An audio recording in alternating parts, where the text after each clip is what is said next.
சிவாய நம. திருச்சிற்றம்பலம்.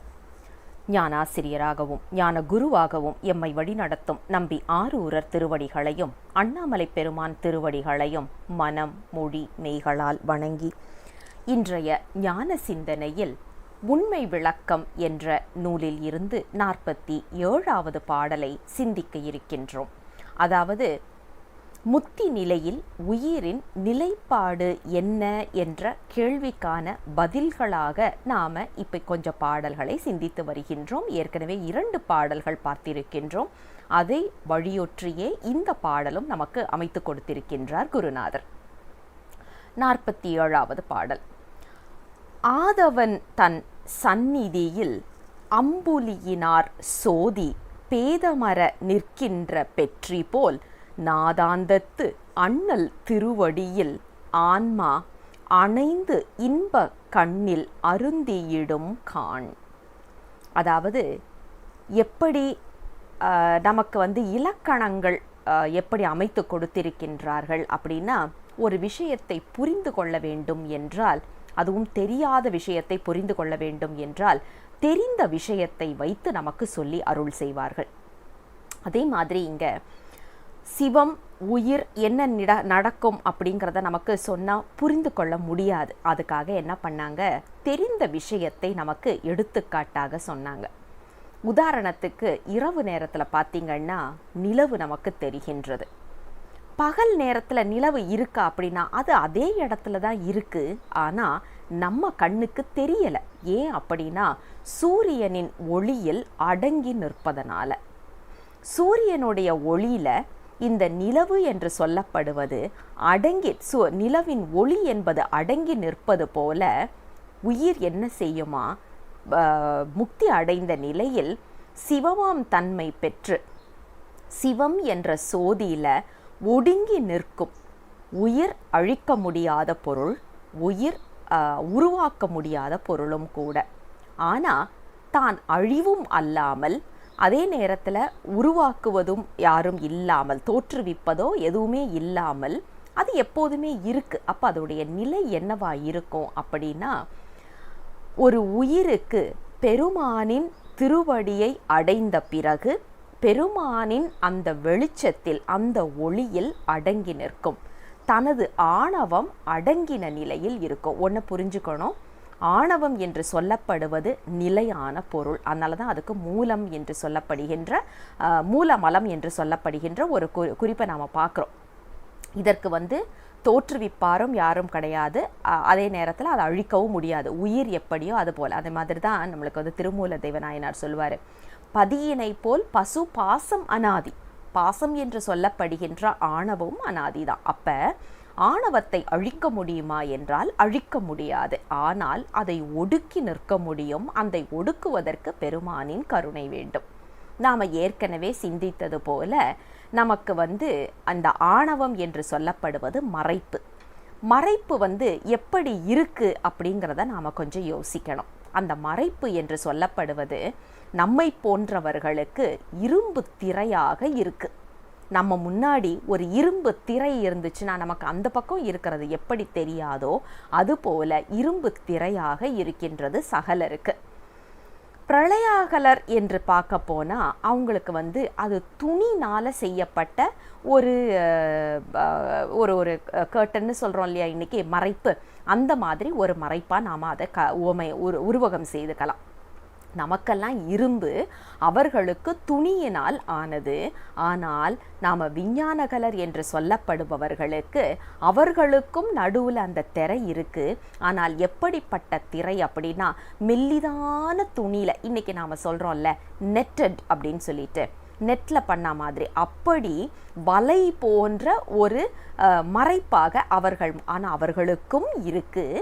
ஆனால் அதை அவர்கள் கடந்து வந்தவர்கள் அப்படிங்கிறதுனால ஆணவத்துடைய வேலை என்னெல்லாம் அப்படிங்கிறத அவர்களுக்கு நன்றாக தெரிந்ததனால் அதை அவர்கள் அழகாக தன் கட்டுக்குள் வைத்து கொண்டார்கள்.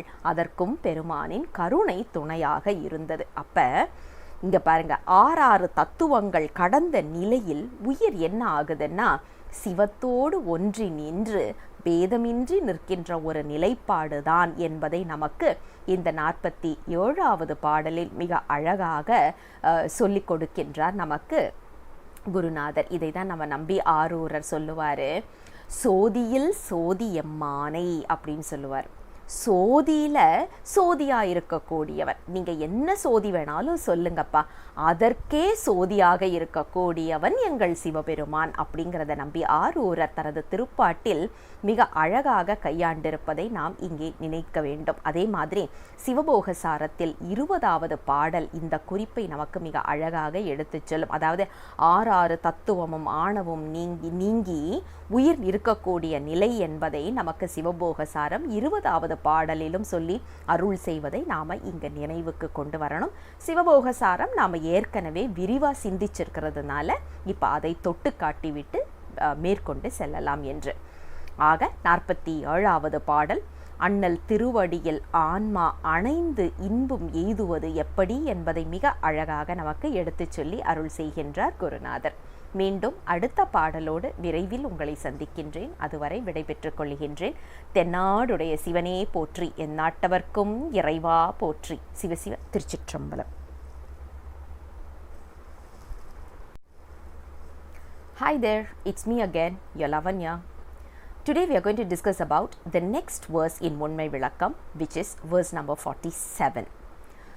What happens to this soul after achieving realization? That is what we are trying to discuss about. In the last 2 verses also we were discussing about the same. Today's verse is also an add-on to that. Let's look at the verse first. ஆதவன் தன் சந்நிதியில் அம்புலியினார் சோதி பேதமர நிற்கின்ற பெற்றி போல் நாதாந்தத்து அண்ணல் திருவடியில் ஆன்மா அணைந்து இன்பக்கண்ணில் அருந்தியிடும் காண். There is an example that is given here because, as I said earlier itself, with the help of analogies we can easily relate or understand the most difficult concepts.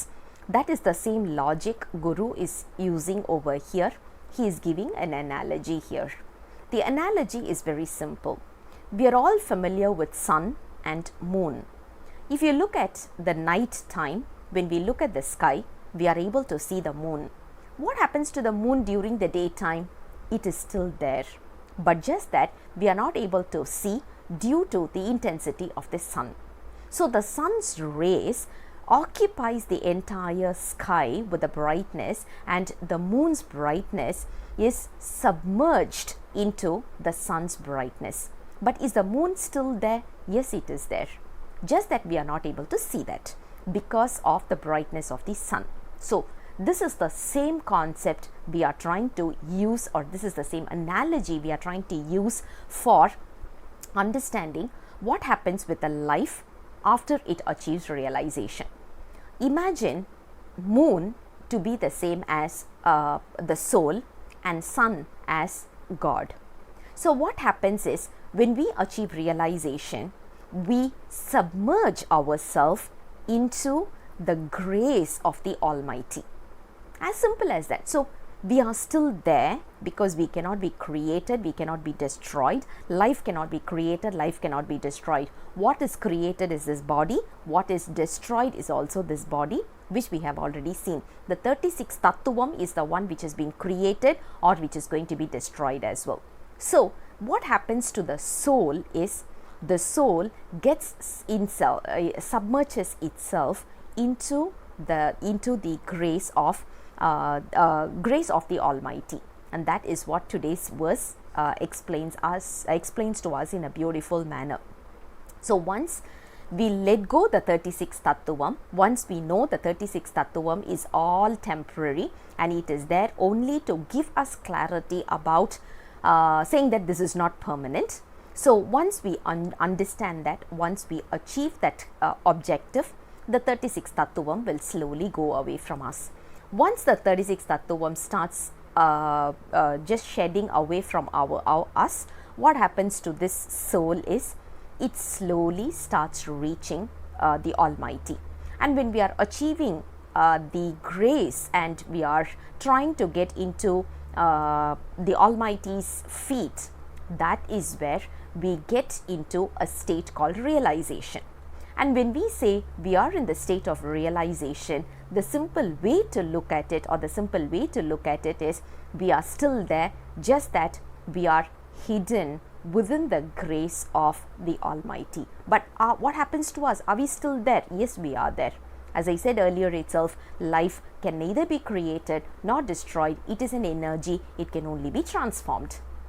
Science has proven that to us today, but these verses were created so many years and centuries back, and you can see how much we had a clarity in this life when you talk about the Tamilian culture.